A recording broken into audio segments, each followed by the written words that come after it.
Bien, je pense qu'on va démarrer pour pas faire attendre ceux qui sont arrivés juste à l'heure, pile à l'heure. Donc, nous sommes ici, Redouane et moi. Hein, on tient avant tout à vous remercier d'assister à ce premier webinaire de Crystalbox. Nous avons développé cet outil avec une vision très simple, vous aider à gagner du temps et conquérir de nouveaux clients. Crystalbox est un outil digital destiné aux professionnels du patrimoine pour les aider sur le volet conseil en investissement financier de leur activité. De nombreuses fonctionnalités ont été pensées pour vous faire gagner du temps et des clients, comme l'aide à la construction de portefeuille, le reporting, le suivi des critères extra-financiers, environnementaux, sociaux ou de gouvernance. Nous avons également pris en compte les contraintes réglementaires, notamment MiFID et DDA, sur le conseil financier pour vous aider à documenter et tracer les obligations réglementaires. Et beaucoup d'autres choses viendront dans l'outil au fil du temps.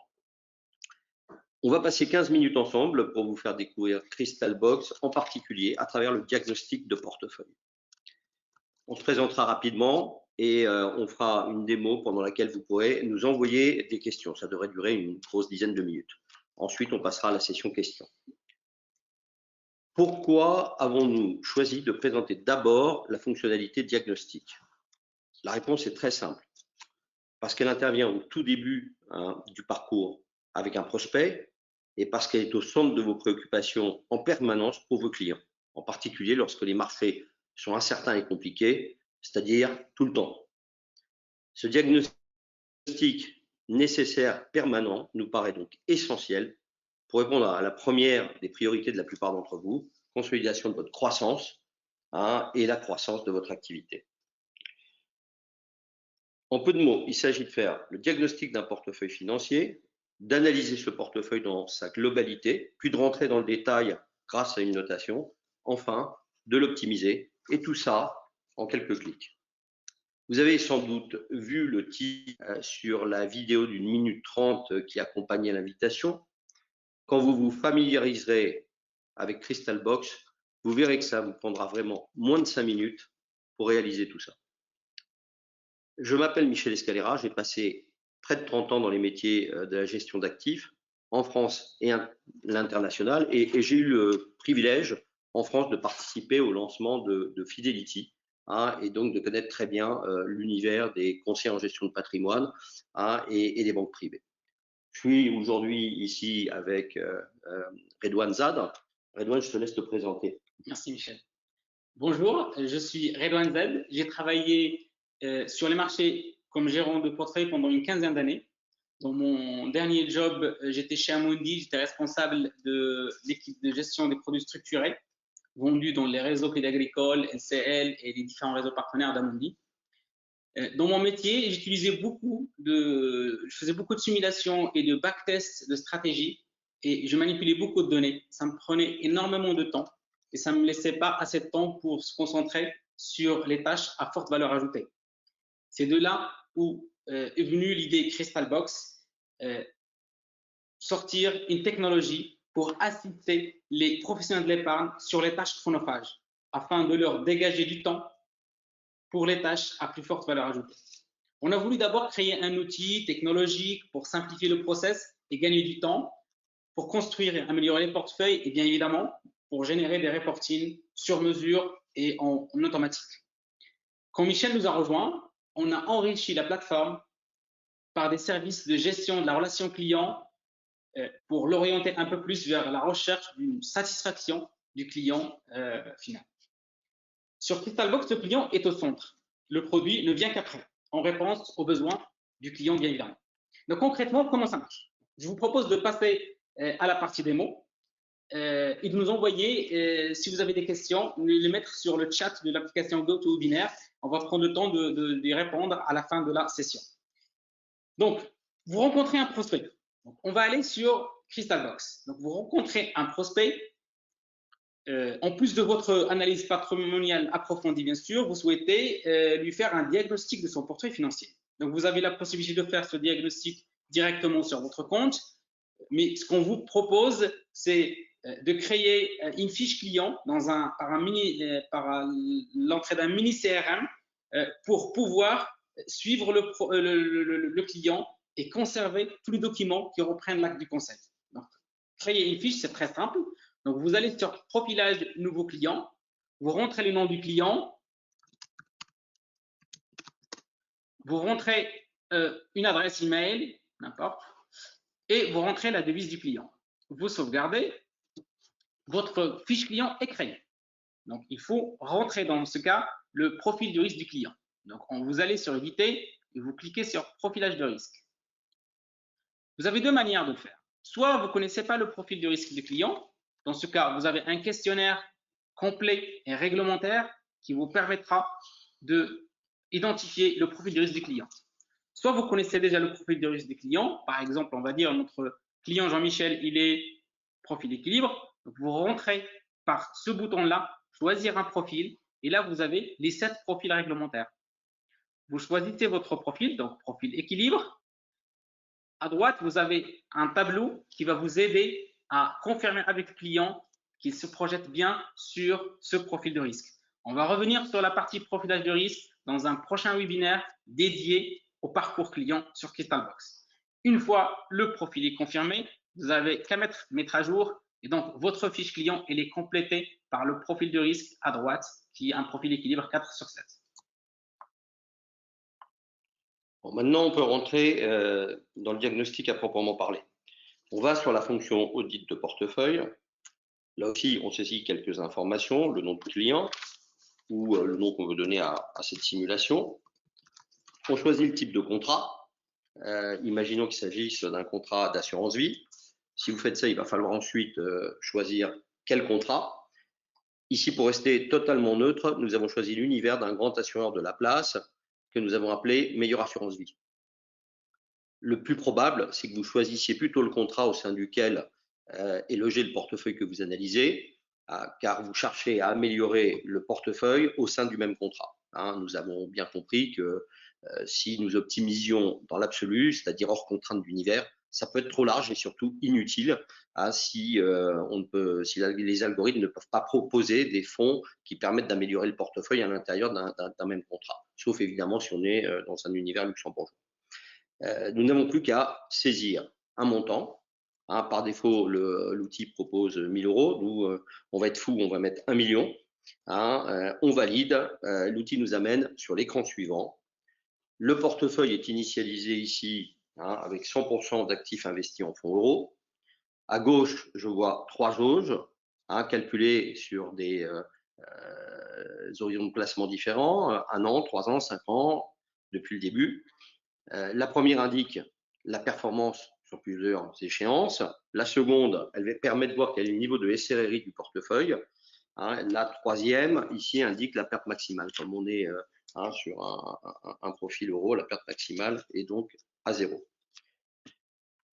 À présent, vous allez saisir le portefeuille que vous analysez. Il y a deux façons de le faire. Une première, vous allez en haut à droite ici sur le petit plus et vous sélectionnez le nom des fonds qui composent le portefeuille que vous souhaitez analyser. Vous pouvez le faire par code ISIN ou par société de gestion ou encore par catégorie. Vous les vous ajoutez, vous les rentrez donc dans le portefeuille. Vous avez un petit chatbot en bas à droite, assistant digital, qui va vous aider à rester dans les bornes de SRI notamment, mais aussi de perte maximale que vous aurez paramétré suite au questionnaire client. L'autre façon de le faire, c'est à partir d'un fichier Excel que vous devez saisir, que vous pouvez saisir tel que présenté ici dans le petit icône de modèle, avec les codes ISIN à gauche et le poids de chacun des fonds. Nous allons faire cela, c'est beaucoup plus rapide. Donc, on importe ici un fichier Excel. Vous allez voir comment les calculs se font très rapidement et d'abord en regardant les jauges à gauche, se remettre à jour. Voilà, nous avons saisi un portefeuille qui se compose de 16 fonds qui représentent 70% du portefeuille. On a 30% le reste qui est investi dans un fonds euro. Les performances réalisées par ce portefeuille à 3 ans sont de 3,54% par an. 1 an, 3,3, 5 ans, 5,23, Et puis, depuis le lancement, ici, on a à 5 ans 5,23 aussi par an. Sur la jauge suivante, on voit le niveau de SRRI. C'est le SRRI réglementaire qui est calculé ici sur 5 ans. Hein, c'est un SRRI 4. Et sur la jauge en bas, on voit la perte maximale à 19,7. Alors, rassurez-vous, je ne vais pas entrer dans le détail de tous les icônes, ou de tous les onglets qui viennent après, juste les passer rapidement en revue. On fera une autre session de webinaire plus précise sur le contenu de chacun des icônes. Donc, on voit d'abord ici le camembert qui répartit, qui vous permet de voir quels sont les fonds par classe d'actifs, donc les 16 fonds qu'on a vus avec un poids de 4-5% chacun, le graphique de performance depuis son lancement 2014. On a ensuite donc on a effectivement, on peut choisir les indices, on peut ensuite passer à la projection de performance qui est intéressante, puisqu'elle permet sur plusieurs périodes de voir quelle peut être la performance maximale, la performance moyenne ou la performance minimale sur 5 ans, 10 ans, et juste en bougeant le petit curseur en haut à droite, on peut aller ainsi jusqu'à 30 ans. Voilà, et on va arriver donc au premier écran à proprement parler d'audit de portefeuille. Maintenant qu'on a saisi tout ça, qu'est-ce qu'on voit? C'est un outil donc très visuel. À droite, on retrouve les fonds et non plus leur poids, mais le budget risque qu'ils consomment dans le portefeuille. À gauche, c'est la contribution au rendement de chacun des fonds. On peut le visualiser à 1 an, à 3 ans ou à 5 ans. Comment ça se lit? Alors, on va retourner sur 3 ans, voilà, et sur 3 ans, donc comment ça se lit? Ici, vous voyez que le deuxième fonds, en haut à droite, consomme 7,23% du budget de risque et contribue à 0,33 de la performance, sur un total de 2,72. Le dernier, en bas, consomme 5,83% du budget risque et apporte une performance de 0,04. Et voilà, on identifie rapidement les fonds qui posent un problème dans le portefeuille. Alors, est-ce que ça suffit? Non, bien sûr. Pour compléter l'analyse, il faut maintenant voir comment ou par quoi remplacer ces fonds si nous souhaitons garder la même allocation et le même niveau de risque. Redouane, comment on fait? Là, on va faire entrer l'écran notation en vue. Qu'est-ce qu'on va retrouver sur cet écran notation? Donc, on va retrouver les fonds de notre portefeuille avec des notations, avec leur poids, des notations, les catégories et des fonds de substitution à droite, fonds par fonds. Sur cet écran, l'idée est d'améliorer le rendement du portefeuille sans changer le niveau de risque global et sans changer non plus l'allocation stratégique de départ. Pour la partie notation, nous avons développé 2 notations. Donc, notation, une note qu'on appelle note de compétitivité, basée uniquement sur le rendement, et une note de stabilité basée sur le rendement et le risque. On utilisera ce chart, c'est une sorte de notation du rapport qualité-prix ou du rapport rendement-risque du fonds. Les notations sont purement quantitatives. Aucune analyse qualitative n'est prise en compte pour générer ces notes. Donc, comment on procède? Donc, là, on a, par exemple, pour chaque fonds, à droite, on a la liste des fonds de substitution dans l'univers qu'on a choisi. Donc, en particulier, l'univers meilleure assurance vie. Donc, par exemple, comment on lit l'écran? Donc, notre portefeuille, il a une note de 5,15 avec 20% de bons fonds, 14% de fonds moyens et 36% de fonds de qualité médiocre. En fait, les 36%, dans les 30 ans, on va retrouver les fonds qu'on a identifiés dans l'écran contrib-risque précédent. Et la plateforme nous conseille ces supports-là. Et si on passe sur ces supports-là, on passe à une note de 8,69. On peut aussi, fonds par fonds, choisir est-ce qu'on prend la proposition de la plateforme ou on ne la prend pas. Par exemple, sur le deuxième fonds, on voit qu'il a une très bonne note, donc on se dit on peut le garder. Dans ce cas, on va aller sur la liste et dire moi je garde mon fonds. Donc, on remet les mêmes. Ce fonds-là, par exemple, aussi, il a une très bonne note dans sa catégorie. Donc, on peut se dire, bon, on va le garder dans notre portefeuille. Donc, on va le chercher et on l'affiche. Donc là, on a forcé uniquement 2 fonds. Les autres, on a laissé la proposition de l'outil. Et là, on peut passer à une note de 8,53. Donc, voyons voir qu'est-ce que ça donne au niveau rendement. Donc, avant, on va refaire un tour des rendements qu'on a sur le portefeuille actuel. Donc, on a sur 1%, 3,30. Sur 3%, sur 3 ans, on a 3,54. Et sur 5 ans, on est à 5,23. On va sauvegarder cette simulation pour pouvoir y revenir après. Et hop, on balance, là, et on balance le calcul.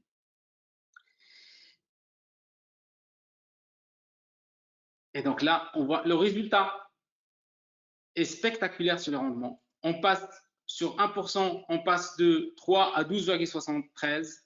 Sur 3 ans, on passe à 7,41. Et sur 5 ans, on passe à 8,23. Donc, on voit que l'effet de ces arbitrages sur le portefeuille change complètement le profil de risque-rendement de chaque support. Et on peut confirmer sur l'écran contribue risque-rendement que là, si on revient sur les 3 ans, on ne voit plus de maillon faible en gros du portefeuille. Tous les sous-jacents contribuent au rendement également. Ce qu'on peut faire à ce stade, c'est une fois notre portefeuille est amélioré, de renommer notre portefeuille en portefeuille conseil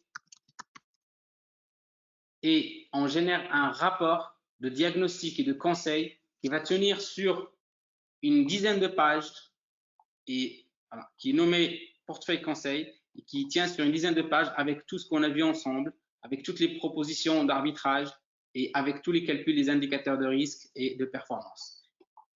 Un rapport sur lequel on peut rajouter également un commentaire de conseil pour expliquer ce qu'a fait l'outil et qu'on peut transmettre au client. Voilà, si le client accepte les modifications, vous n'avez plus qu'à transformer vos propositions en portefeuille. Il y a ici la possibilité, donc un onglet qui vous permet de créer le portefeuille. Nous avons fini avec la partie démo. Nous allons réserver les prochaines minutes aux questions. Alors, qu'est-ce qu'on a reçu comme question?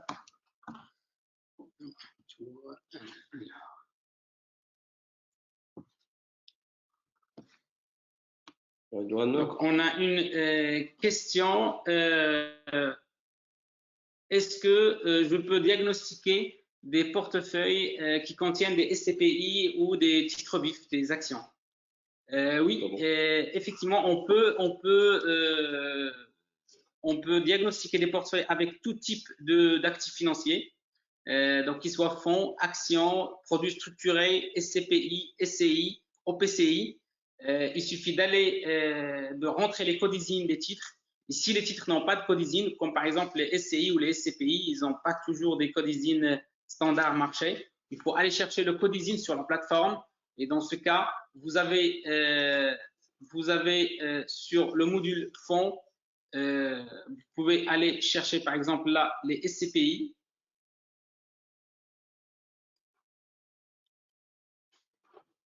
Et vous pouvez aussi mettre le nom de la SCPI. Et là, vous allez avoir tous les SCPI. Vous avez l'habitude d'utiliser tous les SCPI du marché. Donc, vous prenez le codizine et vous le mettez dans votre simulation. Et là, vous pouvez l'intégrer dans votre portefeuille. Pareil, sur les titres vifs, donc il y a des codizines marché. Et sur les fonds euros aussi, donc on a le plus gros des fonds euros du marché.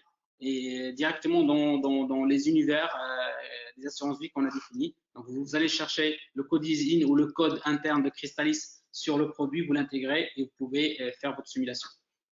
Je vois qu'on nous demande aussi si on propose des portefeuilles de départ. Effectivement, on a aussi un module de proposition de portefeuille modèle. On va revenir sur cette question en détail dans un autre webinaire, mais pour vous montrer comment ça marche, en fait, dans Crystalbox, vous avez différentes modules, différentes boxes, et un module s'appelle portefeuille modèle, sur lequel vous allez retrouver les portefeuilles modèles que nous on propose. Nous on propose 4 portefeuilles modèles pour 4 profils différents. Donc, si vous allez par exemple sur profil dynamique, vous allez retrouver notre proposition là-dessus qu'on maintiendra à jour régulièrement. Donc là, vous allez pouvoir voir, par exemple, là, on propose un portefeuille avec 10% de fonds euros, 20% des CPI et des fonds actions et des fonds diversifiés avec tous les écrans qu'on a vus tout à l'heure et d'autres écrans qu'on n'a pas détaillés. On reviendra dessus dans des prochains webinaires. Et vous pouvez aller sur sa location. Si ça vous plaît, vous pouvez aussi aller modifier l'allocation. Par exemple, si vous voulez plus des CPI, vous allez sur cet écran, vous mettez, je sais pas, par exemple, 30% des CPI ou des choses comme ça pour voir qu'est-ce que ça donnerait. Donc, vous pouvez jouer avec nos portefeuilles modèles pour les aligner sur ce que vous voulez faire. Vous pouvez aussi rajouter d'autres supports, donc toujours en utilisant le petit bouton plus. Donc, on va sur le bouton plus, on rajoute d'autres fonds si on veut utiliser d'autres fonds et on finalise le portefeuille. En fait, on a créé ça parce que on nous a demandé si justement dans l'outil, plutôt que de devoir tout construire, on pouvait partir de portefeuille modèle. Est-ce qu'on a d'autres questions? Alors, si on nous demande pourquoi on met l'ESG en avant, pourquoi ce qu'il y a dans les petits onglets ESG, en fait, on ne va pas prendre trop de temps là-dessus parce qu'on a prévu de faire un autre webinaire sur le sujet. Mais ce qu'on a, vous voyez, on a une approche de transparisation donc des portefeuilles selon un peu tous les critères. Des critères d'allocation plus traditionnels, géographiques, sectoriels, qu'on peut voir sur certains des onglets. Et on a également mis en place des méthodes de transparisation des portefeuilles sur la base de critères ESG. C'est même une des fonctionnalités de l'outil importante pour nous. Juste pour dire un mot aussi donc sur la gestion, il y a des portefeuilles de départ. Vous avez vu tout à l'heure, Redouane nous a montré aussi des projections de SRRI. On a fait des simulations pour aider, si on peut revenir dessus, pour aider en fait le conseiller à vérifier avec son client si une fois le questionnaire réalisé, il se projette bien en fonction de son horizon d'investissement, de son aversion au risque et de ses objectifs de performance, s'il se projette bien sur le niveau de SRRI qui lui a été défini. Voilà, donc c'est un outil de construction de portefeuille, de visualisation, avec, nous pensons, cette fonctionnalité audit de portefeuille qui est un axe de conquête, qu'on a vu comme un axe de conquête important pour vous aider, comme on l'a dit, à gagner du temps et du client. Il y a environ à ce stade 20 000 fonds sur la base. En principe, donc vous trouvez, parce que c'est ce qu'on a essayé de faire, l'ensemble des fonds qui sont référencés dans les contrats d'assurance vie français.